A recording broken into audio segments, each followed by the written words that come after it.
Near right edge. Set speech off. Hi guys, welcome back to my channel. So I'm here to do the second half of what I added to Goodreads in May. Let me just say that I should just call this what Chloe added to my Goodreads in May, because the majority of the books were from Chloe from Always Books.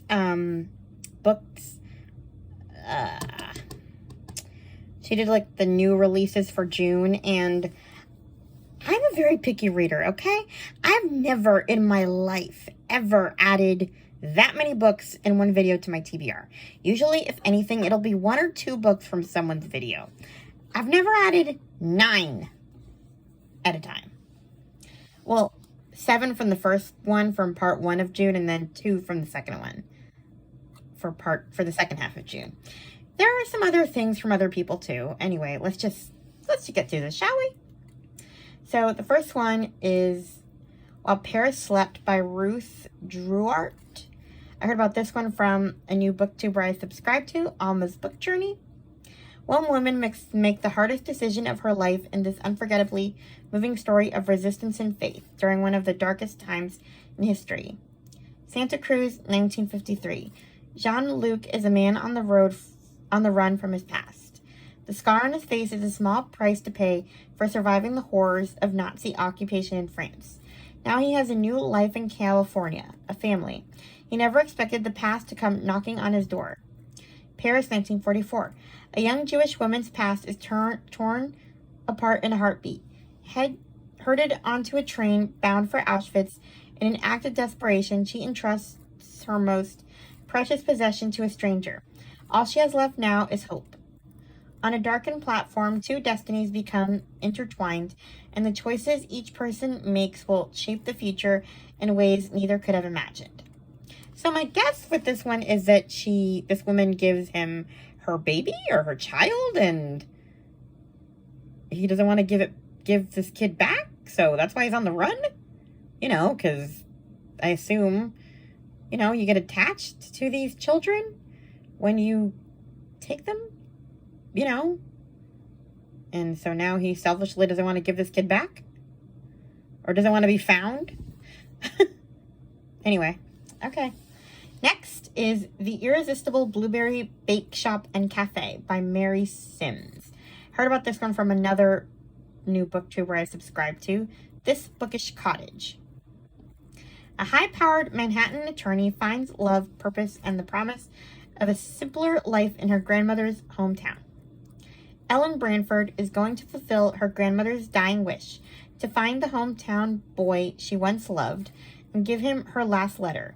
Ellen leaves Manhattan and her Kennedy-esque fiancé for Beacon, Maine.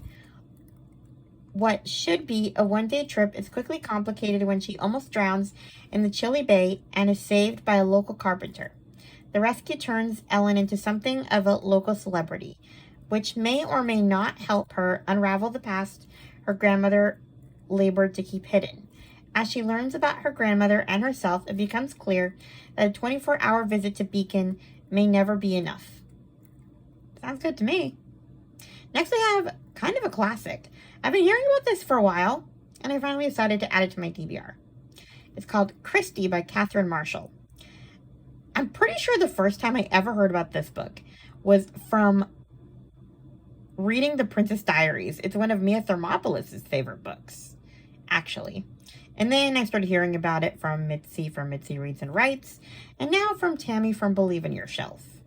So, yeah.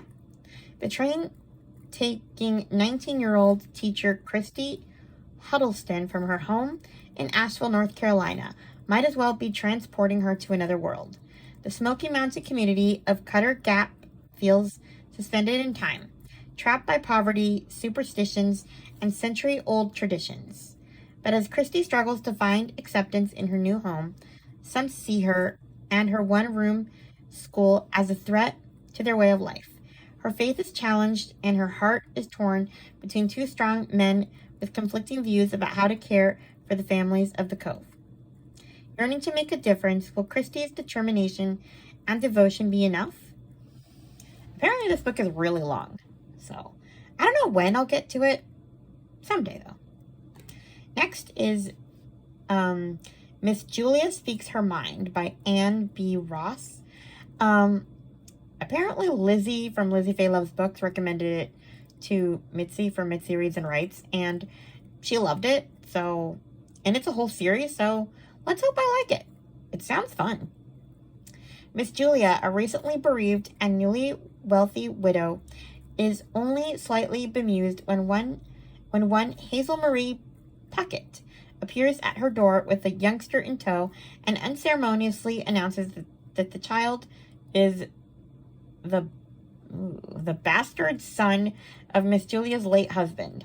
Suddenly, this longtime church member and pillar of her small southern community finds herself in the center of an unseemly scandal and the guardian of a wan 9-year-old whose mere presence turns her life upside down. With razor-sharp wit and perfect steel magnolia poise, Miss Julia speaks her mind indeed about a robbery, a kidnapping, and the other disgraceful events precipitated by her husband's death. Sounds good. Next is And So I Roar by Abi Darie. This looks like the sequel to The Girl with the Louding Voice, or this is like a companion, so I'm not going to read the description. Heard about this one from the What Should I Read Next Summer Reading Guide. Now we're going to start with all the Chloe books. Next, so the first one is Let's Pretend This Will Work by Maddie Dawson. This comes out June 1st, so it's already out. The search for happiness turns a woman's life upside down in a warm, quirky, and big-hearted... Okay, about the joys and chaos. This is a review. After too many dates, 30-something Mimi Perkins is still single, unmoored, and longing for love. So when Ren Yardley, a handsome divorced fellow drama teacher and single father, falls in love with her and proposes, she's sure this is at last the good news her psychic predicted. Soon after proposing, Ren receives the devastating news that his ex-wife has been in a debilitating car accident, prompting him to temporarily move back into his former home to care for her and his daughters. The unfailingly loyal Ren also wants to keep Mimi close, so she packs up her life in New York City and follows him to New Haven, Connecticut. There she finds a job, an unexpected community at a quirky local daycare. But as time goes by, it begins to seem that Ren and his estranged family might be slowly reuniting, and Mimi has to figure out what she's willing to fight for and what she needs to let go of. One thing's for sure, she would have never guessed that her psychic was right after all. Life's twists, turns, and disasters just might lead her to unexpected happiness. So, my question about this book is, why is this guy living far away from his kids? I question that. Anyway, next we have For the Love of Summer by Susan Mallory. This comes out June 4th, so tomorrow. So tonight it will be in my inbox. Oh, goody. My neighbor's kid is screaming. One of my neighbors has a business. She teaches swimming lessons or something in her backyard. She has like this big pool. And holy Hannah, every few days you hear a toddler screaming his head off because he's terrified of the water. So, yeah, that's what you're hearing now if you can hear the screaming child. Anyway. For the Love of Summer by Susan Mallory. I've read a few books by Susan Mallory before, but it's been a while, and the majority of them have been romances. This one doesn't look like a romance, which just makes it even better. As the owner of Twisted, Seattle's best salons, Erica knows that the sharpest cuts come from the people we love. She's terrified that she'll lose her teen daughter, Summer, to her other family, especially to her stepmom, Allison. All it takes to blow up Allison's happy life is one collect call. from prison. Her beloved husband, Peter, has been arrested, leaving Allison pregnant, broke, scared, and alone with a toddler. But when her stepdaughter ferrets out the truth, the teen rushes to the last person Allison wants to ask for help, her husband's battle axe ex. Erica would do anything for Summer, even take in the woman her daughter loves like a second mom. Allison feels intimidated by Erica, a woman who would never let herself become so dependent on a man. But the more time they spend together, the more Allison realizes what Erica truly needs is a friend. Can two women who married the same man move beyond their complicated past and rethink what it means to be family? I like these kind of stories. Like exes and becoming friends, that whole thing. Anyway, next we have The Seaside Sisters by Pamela M. Kelly. Also released on June 4th. Wow, I pre-ordered all of these, just most of these anyway. I think there's a couple I didn't pre-order yet, and one that I'm going to get from the library because I'm not sure if I'll like it. But yeah, a lot of these come out June 4th. One Summer Can Change Everything. Brooklyn-based Hannah is a best-selling author struggling to write her second book after personal losses. Her older sister Sarah still lives in Chatham, Cape Cod, where they grew up, and is married with 4 children. Once a dedicated librarian, Sarah dreams of reviving her love affair with literature, but instead she is stuck with too many family responsibilities and a fizzling marriage. When Hannah gets the chance to retreat to her aunt's oceanfront house in Chatham for the summer, it seems just the thing to get her creative juices flowing. And she'll be able to spend more time with Sarah, who is eager to find her way back into the workforce, to do something rewarding and book-related. The pair will spend the summer making friends, rekindling romance, especially Spencer, an old acquaintance from high school turned very hot grump, and opening themselves up to the magic of books and the beach. Sounds fun. I mean, I don't know about the grump. I don't love enemies to lovers, but hey, I'll take the books. You know, the book lovers. I love books about books. So, next we have Lies Made Perfect by Ellie Banks. This is coming out June 11th. In a web of lies, one mother fights for the truth. For popular true crime author Margot Box, the last 6 months have been a waking nightmare. Ever since her 5-year-old daughter, Poppy, vanished, abducted by her own father, Margot has tortured herself the only way a mother can, with unrelenting blame. How could she have let this happen?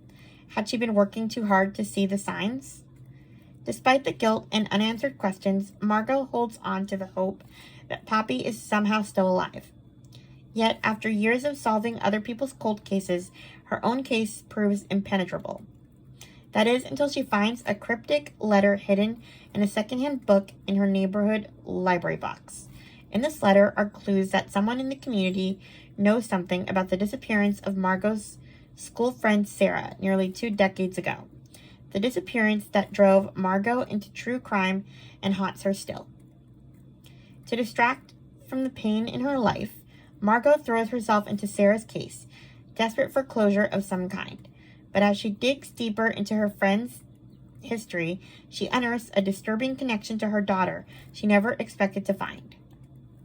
Sounds good. Next we have An Impossible Choice by Alison Ragsdale, coming out June 7th.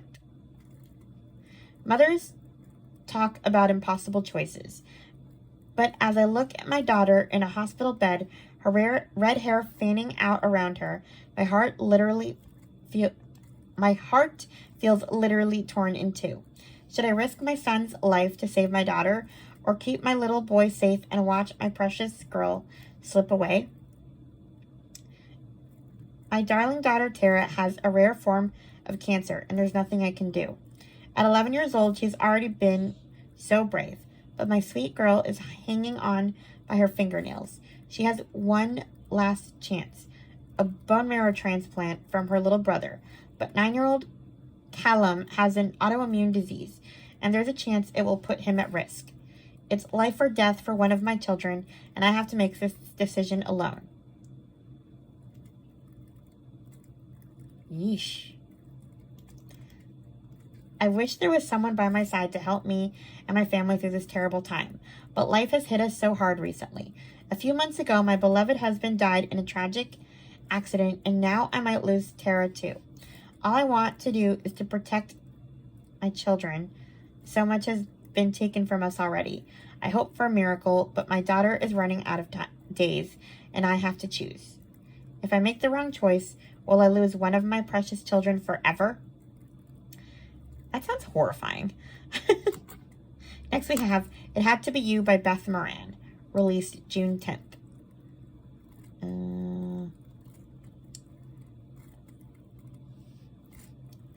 Growing up, sisters Libby and Nikki never knew who they'd find at breakfast. Their parents fostered children of all ages, and although the girls loved playing their part in providing a safe haven, it meant that life was rarely peaceful.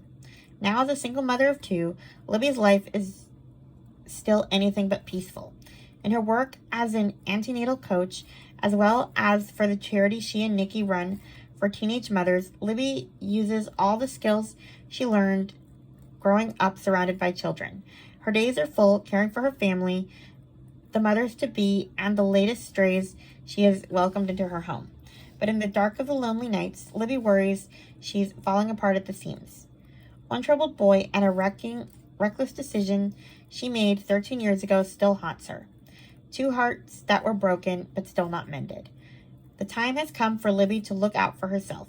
As her family, friends, and her community have known forever, Libby is one of a kind, and if she could just learn to love herself, she may be able to welcome back the love she let slip through her fingers.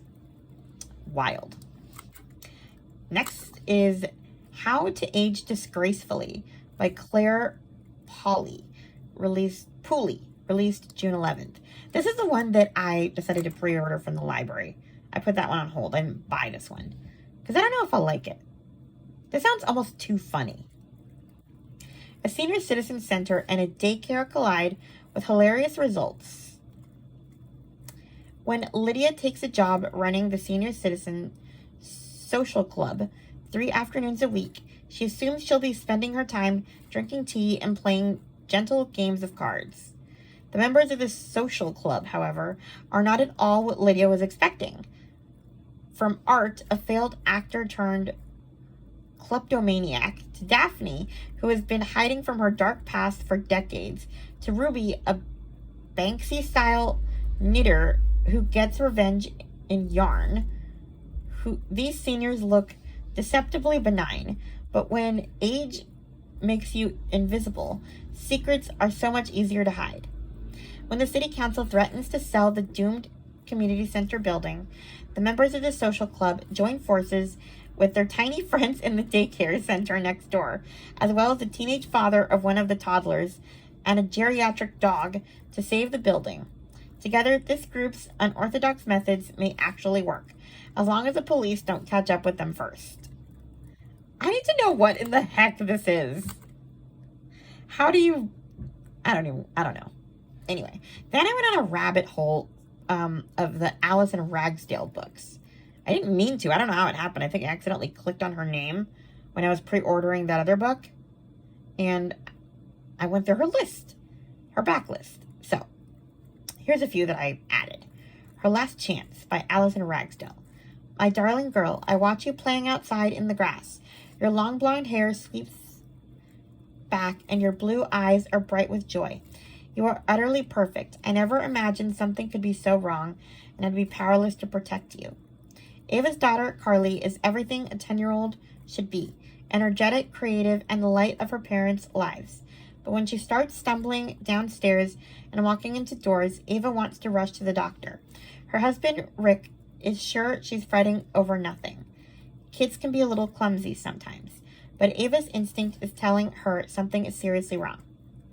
Against Ricky's advice, Ava takes Carly to see a specialist and is given a devastating diagnosis, a rare genetic condition that will change her future forever.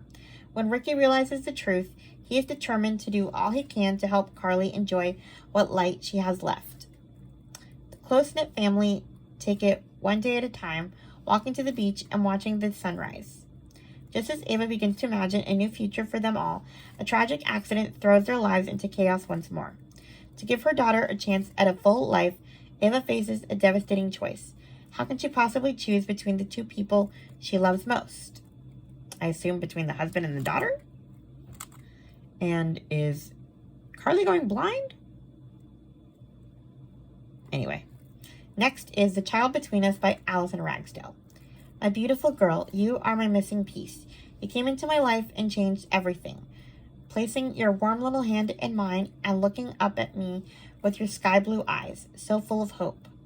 Little did we know what lay ahead, but for a while at least, we had each other. When I first met you, darling Marina, you were just 5 years old.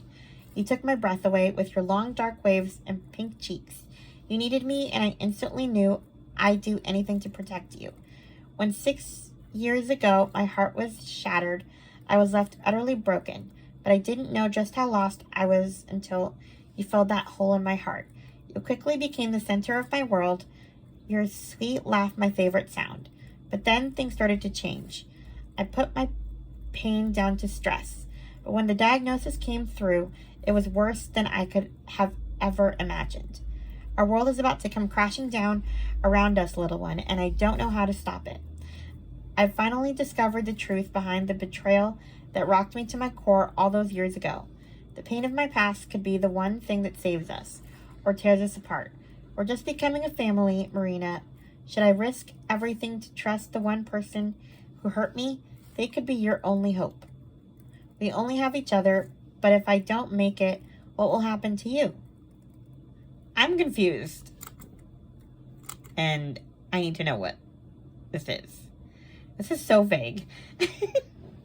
Anyway, this next one is not so vague. It's called Someone Else's Child by Allison Ragsdale. The first time I saw you, I knew you were meant to be ours. I took you in my arms, your little hands in tight fists, and I knew I was going to do everything in my power to be the mother you needed and deserved. When Katrina loses her baby girl at birth, it shatters her.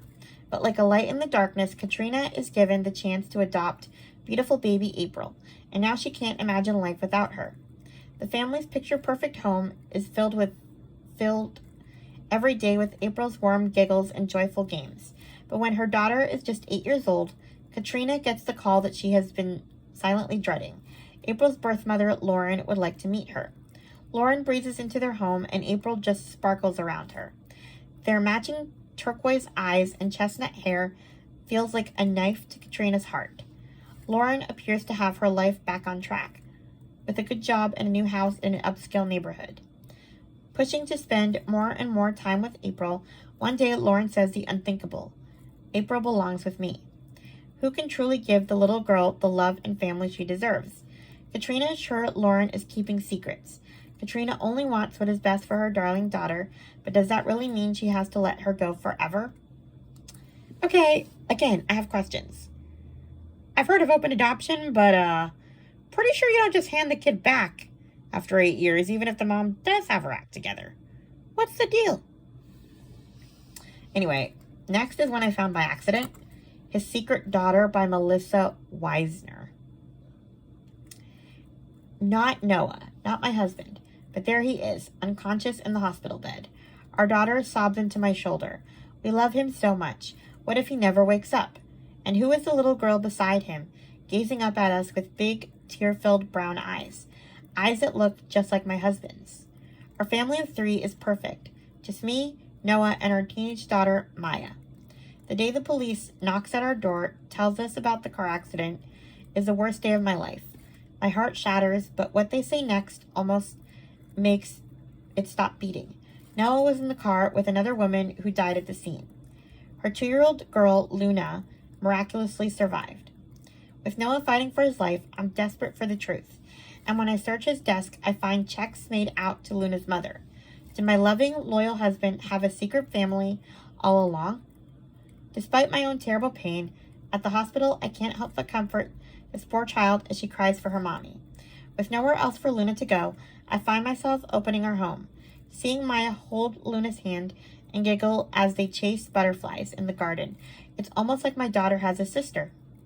I have an impossible choice. Do I tell Maya the truth about her father? If Noah wakes up, Will even more secrets come out about who he really is? And can I forgive him enough to give this sweet, innocent girl a home? Or will my husband's betrayal tear us all apart? I mean, the way I see it, you kind of already did give her a home by taking her in. I think your choice sort of already made. Anyway, I'm talking to a book. Now back to the Chloe books. The Wife at the Window by Carrie Reinhardt. This one comes out June 17th. The little boy runs into the kitchen in his pajamas. He is swept up into a hug, and gorgeous auburn hair falls across his face.